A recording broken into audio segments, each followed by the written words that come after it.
Okay, so we're about got everything halfway torn apart.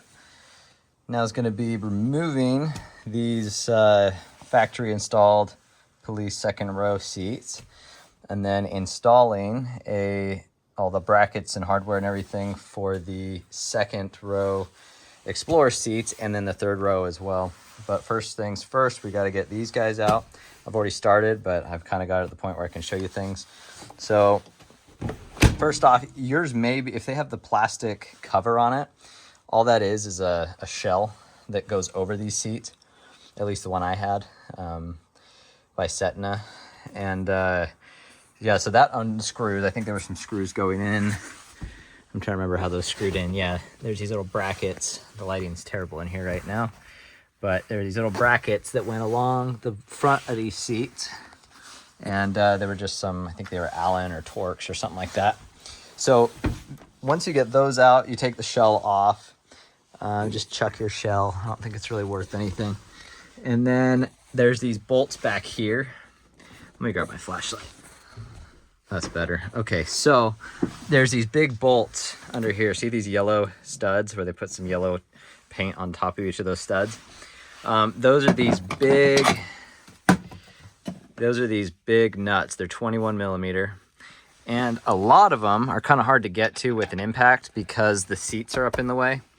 So if you can get an impact with like a universal, like a wobbly extension or something, that would be great. Otherwise, I just took a 1/2 inch ratchet and my socket, and I just got them by hand, which took a while. So then you take all those out, and then you can flip them forward.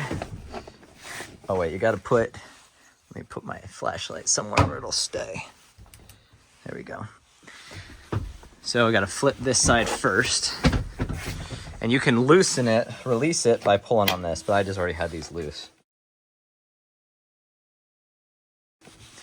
And this flips forward as well. That one has to flip first because otherwise this bracket will hit the seat. Now you're left with these 15 millimeter bolts, and there's, let's see, 2, 4, 6, 8, it looks like. So you're gonna pull all those. And these are another one that's kind of annoying because you can't get, if that's straight down on it, so you see these bars and stuff are in the way. So you can either do it by hand or get a universal adapter for your socket. I'll probably just quickly buzz them off by hand, faster than going and looking through my tools. So take all that off, and then we'll pull these seats out. And then there's this big utility bracket that we don't need anymore. But these bolts, I believe these bolts are, you can use these if you don't have the bolts for your new Explorer seats. I believe they're the same ones. I think these big ones are not, so you can chuck those, I believe. But yeah, we'll get to that point and pull all this back. There's some more stuff that we're gonna clean out. I don't know why. I swear every cop car I've ever cleaned out has had these Werther's butterscotch. Don't ask me why. There's some plates that I already removed. There's this one that is for the PowerPoint and stuff. I've got to figure out what I'm going to do with this. But we'll get that bridge when we get there.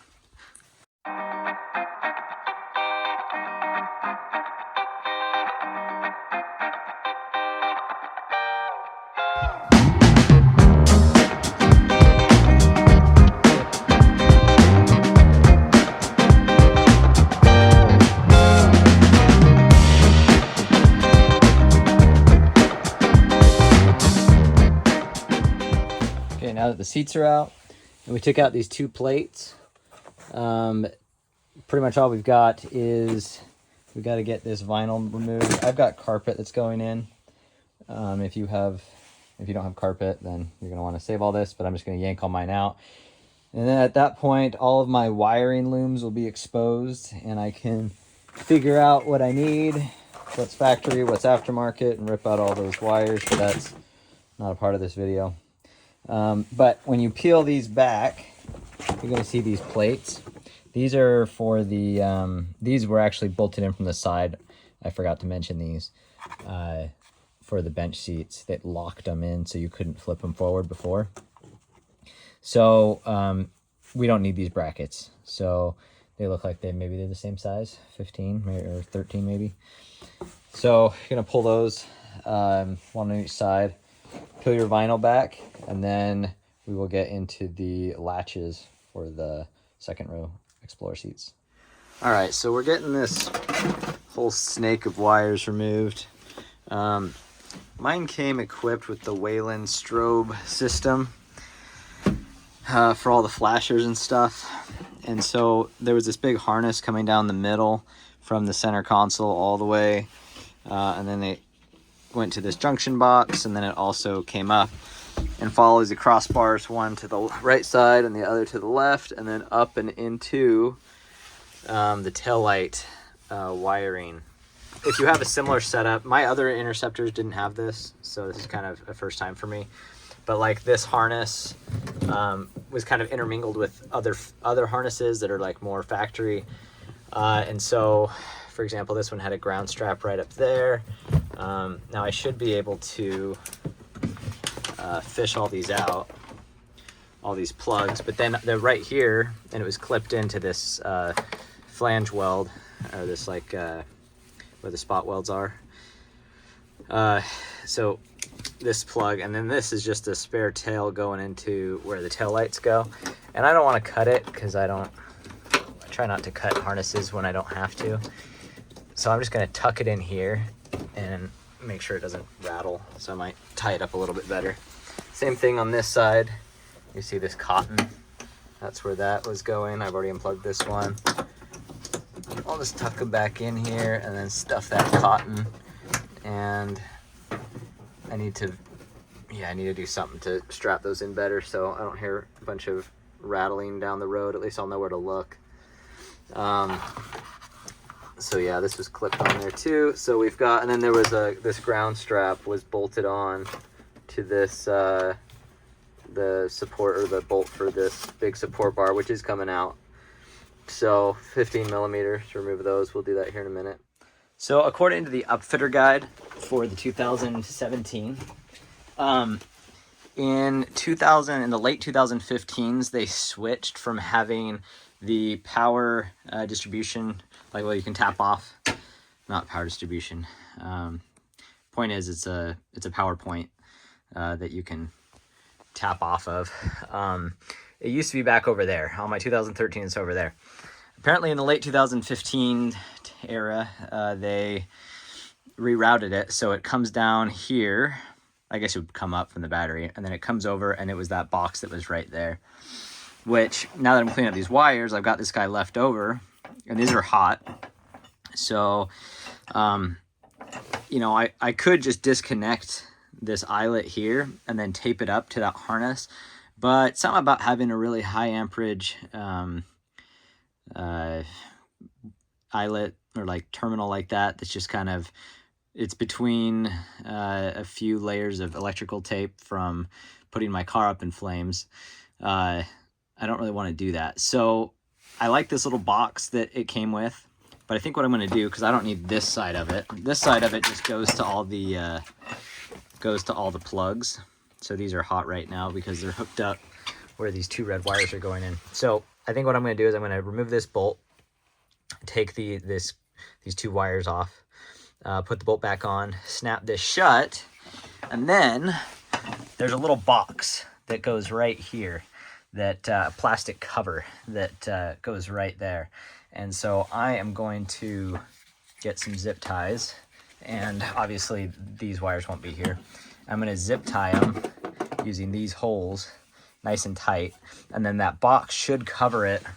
And that way in the future, if I ever need to access these, they'll actually be really easy to get to, because I'm going to be putting in bucket seats, so the middle section will be open. So all I'd have to do is take off those two bolts, remove that cover, and I've got power here. So if you wanted to, I don't know if this is probably not enough juice to power subwoofers, maybe, I don't know. Or at least an amp. So at least it's cool to have that there, but that's how I'm going to manage that. So I guess in theory you could come down here and cut it off and then tape it up a lot. Totally your call on that, but this is what I decided to do. Here's what I ended up with for this power point. So it didn't want to sit quite right, but there was these little plastic fins. So I just took my cutters, and if you just get in here and just cut one of the edges of the fins and then hit it like that, it'll pop off. And then I was able to have enough room that it will nicely conceal and the bolt holes line up. So I may put a piece of foam tape right along here, just so there's nowhere for this to, you know, rattle against. But that way, in the future, if I ever need to get power back here for whatever reason, we've got a nice little factory box. All right, so if I'm facing forward, and we've got my left side, my right side, you've got 4 brackets that came from the Explorer, and they utilize the same bolt holes and hardware that the police utility brackets did. So keep the hardware, the bolts. So there's 2 sizes of these, but they all have their own unique part numbers. So there's 4 part numbers. The outer ones have skinnier bolts, and they're a little, the actual bracket itself is a little longer, and these ones are a little shorter. And I think you can swap, you know, you could change that one out for that side, and you could change this one out for this side, and vice versa. But they actually all have unique part numbers. So what I would do if you're pulling this from an Explorer is, before you pull it, I would write on it, or get some tape on it, or bag them separately, whatever you need to do. Take pictures of which one, you know, so left outer, left inner, right outer, and then also what way they were facing. So like maybe put on this one an arrow pointing that it was that way was facing the door, and that way was facing the door, that one was facing the door, that one. Anyway, the reason why is because they're already broken in with the seats, and they were, you know, fitting really nicely from factory, and if I flip that, it might affect how well they stick. It should be fine, but I just want to do it right. I'm not sure if you buy these new from the dealer, if they come with the bolts, so I would just hold on to these to be safe from your police brackets. All right, so we've got our brackets bolted down, and then for the 3rd row brackets, these are the last ones we're gonna have to put in until we put the carpet in. So these brackets are also unique. I call them a horseshoe bracket. I don't really know what they're called. This one says A01, that goes on the passenger, so the right side. And then this one says B01, that goes on the left, or driver's side. But the way these work, though, and I mentioned this in one of my videos before, is that this bolt was being used in the police equipment. I think either that or it was just open. But then this one is taped off, so I haven't cut this one yet. That's what it looks like. You can kind of see a divot where the hole is, and then this one's just open. So pretty much you're just gonna take a razor blade, and we get my nice rusty blade here, and I'm just gonna cut a square of sorts and see how well I can pull this out, just like that. And then so now you can fit your brackets there. So they only fit on one way, and you're going to do it with the lettering facing forward. And if you try to do it the other way, you would see that this would hit too tightly up against the wheel well. So those go there, and then they each have 10mm bolts. And so if you notice that this one that was covered is not tapped, the way they do this at the factory is that they have a softer metal there in that insert, and when you run your bolt down, it taps it. So definitely going to want to use an impact for that. This one should go in a lot easier. Now notice that there's a lot of wobble and adjustment in these. So if you have any of your seats that are sticking pretty good, one good thing is you can put a little lubricant on the strike point, but also you could loosen these up and tweak them ever so slightly, and that applies for these 2nd row seats as well. So we'll go ahead and install these. For the very back, the trunk space, in order to install 3rd row seats and have them be able to lay flat, you're going to need to take out all these foam inserts. The spare tire, since they put full-size spare tires in the police vehicles, If you want your seats to lay flat, you do need to remove the tire and switch out for the donut. One thing that I wanted to do before I put all the carpet and trim back together is that my third row seat, the new cover that has the seatbelt retractor and everything, actually has some built-in speakers from the Sport model. And because of that, I figured, hey, this is probably a good time. I might not hook up the speakers right away. We'll see how much time I have. But this would be a great time to run some speaker wire. So I ran some speaker wire. I still need to run some zip ties and fasten everything together more clean. But ran it all the way to the front and labeled it for which side is which. So ran it along, kind of weaving. The harness kind of fitted through a lot of these conduits. And then up, and then I've got a bunch of excess that I'll trim down to size. I just didn't know exactly how much I needed. But yeah, so this is a really good time to do that if you have the carpets pulled, if you plan on ever adding in speakers in the back. So even if you don't have the panels, you may be able to come across them in the future, and that way your speaker wire will already be ran. Okay, so on the second row seat belts, there's two different types of seat belts. There are just your standard ones, which are anchored with a 13mm bolt here to the floor, and then they go up to an anchor up at the top that's held in with a T50 Torx, and then the retractors down there that at the bottom there's a T50 Torx on the bottom. This is like the standard retractor. Now there is a second type that is an optional package that is a inflatable retractor, which is what I have. Now, I'm not like installing this for use with the functional one, but it just so happens that the bucket seats that I was able to locate came with the retractable seat belt, or with the inflatable seat belt. And that actually has a second retractor, this one, which mounts down here. And so it uses the same bolt, but then it has a secondary mounting point right here. Pretty much to install this, if you're going with this route, if you have seat belts that have the second retractor, there's a few extra things you need to buy, or you need to pull off of the Explorer that you removed it from.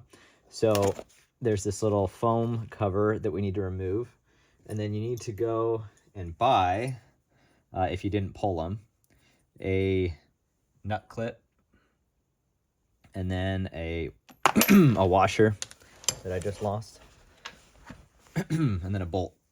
And these aren't factory spec or anything. They're just, I went down to the hardware store and got them.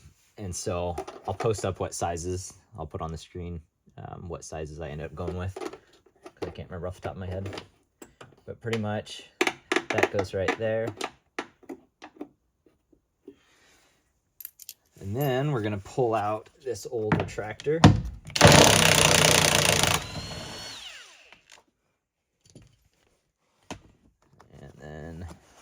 There is a rubber plug right here, and that is where the guide pin is going to go.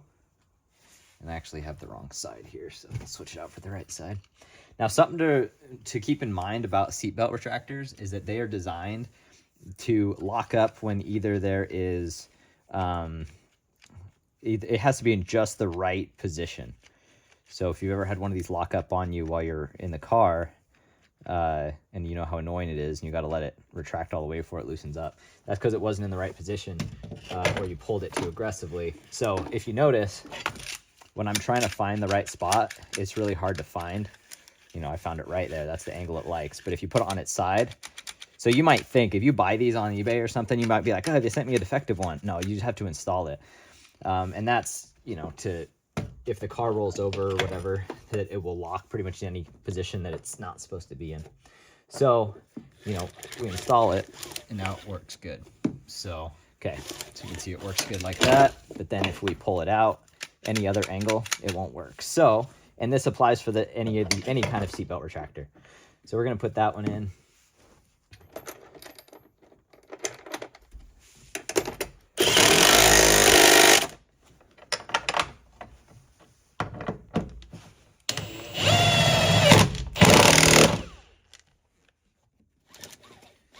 There we go. There's our bottom retractor installed. Now, of course, if you had a normal retractor, that you could probably just leave your old seat belts that came with the Interceptor, because they should be the normal ones. So you can kind of disregard this part. Now, one thing too is that you may find that your seat belts are tucked behind this panel on your Interceptor if you're leaving the quarter on. So we need to mount the seat belts for the third row seat, and they mount to this D pillar on both sides. And so you're gonna wanna pull this guy from each of your, from both sides, from whatever vehicle you're pulling it from, or if you order them online or whatever. They should have a bolt that is integrated into them with like a speed nut, but I didn't have one for this, so I have to dig through my spare bin, and I found one that from one of the last times I did this. So, but it's a big Torx, it's a T50, and it actually, this one mounts like this. Now, to make sure you mount the right one, look on the side, and it should say, well, so for example, this is not the right one that I've got in my hand. See, it says 2R, so this is the second row for the right side. And here we go. Right here is 3L for third row, left side. So that's how you keep these things straight, aside from just looking at the part number. So same thing as last one. On the second row seats, we're going to slide it in our little slot there. Although first I should mention that this hole is kind of like the horseshoe brackets for the third row seat bracket, that it's not tapped from the factory. So we're gonna have to run our bolt through. So you're gonna want an impact for that.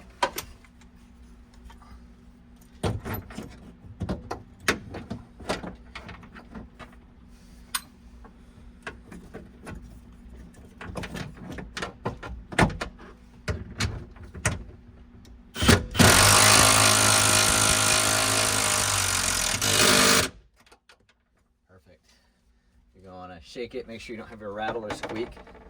One thing I will say about these second and third row retractors is, for whatever reason, sometimes they start squeaking, and I think it's because of the little hook that they hold on to. If there was a second bolt like up here on top, they wouldn't squeak so much. This one doesn't squeak, but I have seen them squeak, and it's really annoying. So if you've got a loud squeak while you're driving down the road and it sounds like it's coming from your rear quarter panel, good chance it's one of these retractors. And so you kind of have to take all your stuff apart and figure out where the squeak is and remedy it by adding something in for it to prevent rubbing.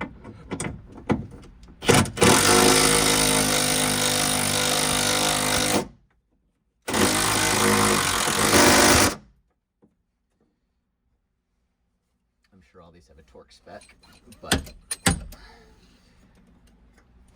this torque spec is 6 Ugga Duggas. Okay, sweet. So it's all working good. This will just leave hanging because we can't fasten the floor anchor in until we get the third row seat in. But what we can do is locate our trim, and so this is the right or the left side. This will just feed through here. You can just fish that in real easily. But first, this is the one with the speakers I was talking about, and I wanted to hook these up. So I'm gonna quickly splice these in, and I won't show you that because everyone knows how to splice a wire. But it would have been nice when I was pulling this, since it was a junkyard car, I could have cut the male end of the plug, and then I could just splice it directly on. But because I don't have that, I'm just gonna cut it here and splice it directly in.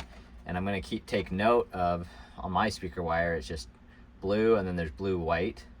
I'm probably going to do blue to green, and then the blue white to this red green. But I'll just take a picture of it.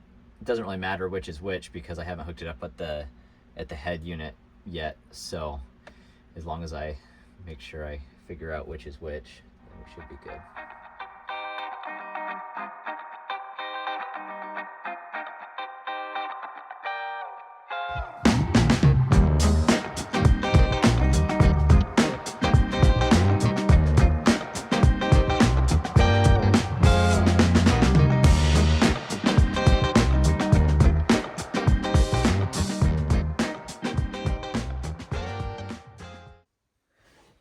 Okay, so adding the flip-up brackets. These are for the convertible function of the seats to convert them from lay flat to like where they flip back and everything. So pretty much 13 millimeter bolts. These bolts were used in the crossbar, but I pulled the ones from my from the Explorer. But if you bought just these brackets online, you shouldn't have to buy any hardware with them if they didn't come with it.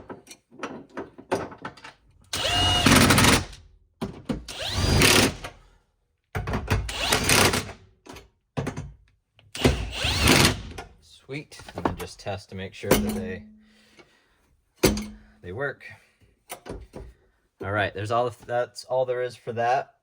I laid in just roughly the carpet in the wheel well, but on these Interceptors, these didn't have carpets, of course, and they had these studs that come sticking out. So what I usually do is I just take an angle grinder and I'll just grind these off, but I don't have my angle grinder with me, so that'll be for another day, but that's just what I recommend. All right, so we got the third row installed now. Well, I haven't bolted it down yet, but I haven't even aligned the bolts. So I'll line those bolts up. And it's two 15 millimeters, two on each side. And then when you go to install the trim panel, you're gonna want this flipped upwards, if I recall. And then when you're installing these, be careful not to kneel. So these panels that flip up, when these are down, try not to put pressure or weight on them. They can handle a little bit of pressure, but not that much because somebody broke this one apparently, and so it's cracked. And so when it lays down, it has that nice crease in it. Now you can fix these, and I will fix this one eventually. And what you do pretty much is you just fiberglass it. Because when it's all hooked up, this is always facing down, so you'll never see it. So you can just unscrew there's 2 torque screws, 2 here. I think there's some in the handle. I think 2 in the handle and 2 here. I think that's all it is. There might be some more. I haven't taken one of these off yet. And then you just lay it flat, and you can get like a 2x4 or something to clamp on the back side, on the fabric side, to hold it straight. And then you scuff this up and fiberglass it. That's kind of the best route to go if you have a broken one of these. These are really hard to find, and they're real expensive if you do find one, from what I've gathered. So try not to break them. And if you do have a broken one, you can definitely fix it. So we've got our spring-loaded flip-up bracket, and we've got these hooks. And so all you do is you push this back, set this down all the way, and then pull this bracket, and it just hooks in. And so at this point, this will always be facing down, and that's why if you go to fix it and put fiberglass, it's not going to matter. Nobody will ever see it. All right, so installing this quarter panel, I went ahead and detached the that part that was broken before because I didn't want to re-break it. And I just wanted to give enough space, plenty of space for us to install these. Now, we have our seat belt that's kind of hanging here, and then we've got our other seat belt hanging here, and we should be able to get the floor mounted once we get everything installed.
if you're installing one of these inflatable seat belts, they're you can't really get them through here. So you can either pull the upper C-pillar with the quarter panel and try to install them at the same time, and they're kind of flopping all over the place, or you can remove, which is what I did and separate. So these would normally go right there where that silver pin is. So, and obviously you have to get the silver pin out, and it can only go one way, and it's this way, the way with the bigger lip on it. See, it's got a small lip, and there's a bigger lip. So there's these little retaining pins that should be kind of bent up like that. But if we bend it down and push like that, we'll get our pin out. We can push it from the back side like that, and just keep pushing it.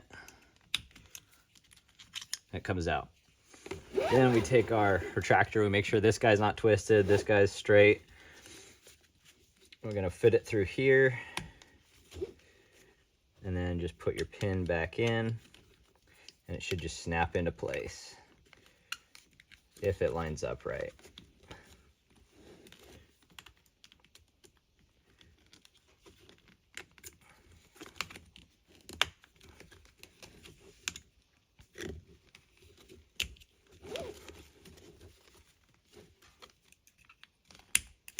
There we go. And then I just come back and make sure that pin is bent back up. Now we've got our retractor all set to go, and these are just joined together with little plastic clips, and they should just push back together like that. So you've got a complete retractor assembly at this point, ready for the second row seats. So I'm gonna do the same thing on the second side, or on the right side, and then we'll be ready for the second row seats. So I did forget about the third row seat belt where it straps to the ground. So there's an L bracket on the end of the seat belt tether, and you just do it with the bracket on the back side. And it's real obvious because then the buckle's facing forward. If you do it the wrong way, it's gonna wanna twist. So then you flip this little guy up like that, and then there's these cover caps, and these slip over that, and then there's 3 tabs on the top. I'm gonna do this one-handed. All right, so my issue, why it wasn't working, was that somewhere along the line, these little metal tabs were got bent down, because they're little stoppers, I think. And if that happens, you're not gonna be able to get it in all the way. So now we can try this again.